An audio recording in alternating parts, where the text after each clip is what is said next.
எங்கள் வீட்டு டைல்ஸ் ஒட்டின டேட்டை நான் இல்லை யாருமே மறக்க மாட்டாங்க. ஏன்னா இன்னைக்கு என்னுடைய பர்த்டே. நேற்று தான் டைல்ஸை ஃபுல்லாக ஒட்டியே முடிச்சாங்க. அப்பயுமே கொஞ்சம் கிரானைட் ஒர்க் இருக்குது, அது இன்னும் முடியலை.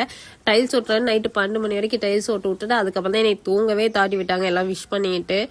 ஜூலை 12 இது என்னுடைய பர்த்டே. இந்த வருஷம் பர்த்டே இவ்வளோ சிறப்பாக ஆரம்பிக்கணும் சத்தியமாக நான் நினச்சி கூட பார்க்கல. இது வரைக்கும் நடந்த பர்த்டே சிறப்பாக இருந்துச்சாமான்னு கேட்டால் அதெல்லாம் கிடையாது. எப்பயும் ஏதாவது பஞ்சாயத்தோட தான் இருக்கும். இல்லை என் பர்த்டேவே மறந்துட்டு எல்லாம் அவங்க வேலையை பார்க்க போயிடுவாங்க. இந்த வருஷம் பர்த்டேல ஒரே மன ஆறுதல்னா அது என் தங்கச்சி கொடுத்த கிஃப்ட்டு தான். க்யூட்டாக இருக்குல்ல, இது என் தங்கச்சி கொடுத்த கிஃப்ட்டு.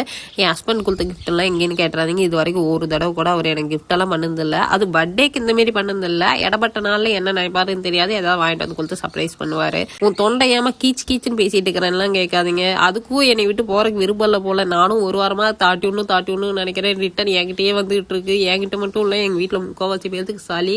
அதனால இந்த வருஷம் கேக் கட்டிங் எதுவுமே கிடையாது. இதுக்கு முன்னாடியே நான் கேக் கட்டிங்லாம் பண்ணது கிடையாது. ஹஸ்பண்ட் இவங்களுக்குலாம் பண்ணியிருக்கேன், பட் எனக்கு நான் பண்ணது இல்லை, பண்ண விருப்பமும் இல்லை. ஏன்னு எனக்கு தெரியல. முக்கால்வாசி லேடிஸ்க்கு எல்லாத்துக்குமே தெரியும், வீட்டில் இருக்கிறவங்க எல்லாத்தோடைய ஃபங்க்ஷனுமே கிராண்டாக கொண்டாடணும்னு நினைப்போம். பட் நம்ம ஃபங்க்ஷனுங்கிறப்ப அதை கொண்டாடுறதுக்கு கொஞ்சம் கூட விருப்பம் இருக்காது. ஃபேமிலி மெம்பர்ஸ் சந்தோஷமா இருந்தா போதும்னு நினைப்பீங்க. அந்த மாரி யாராச்சும் இருந்தீங்கன்னா என்ன மாரி யாராச்சும் இருந்தீங்கன்னா மறக்காம கமெண்ட் பாக்ஸில் கமெண்ட் பண்ணிடுங்க. அப்புறம் மெயினாக இன்னொரு விஷயம், மறக்காம நம்ம சேனலை சப்ஸ்கிரைப் பண்ணி பக்கத்தில் இருக்கிற பெல் ஐக்கானை கிளிக் பண்ணி வச்சுக்கோங்க.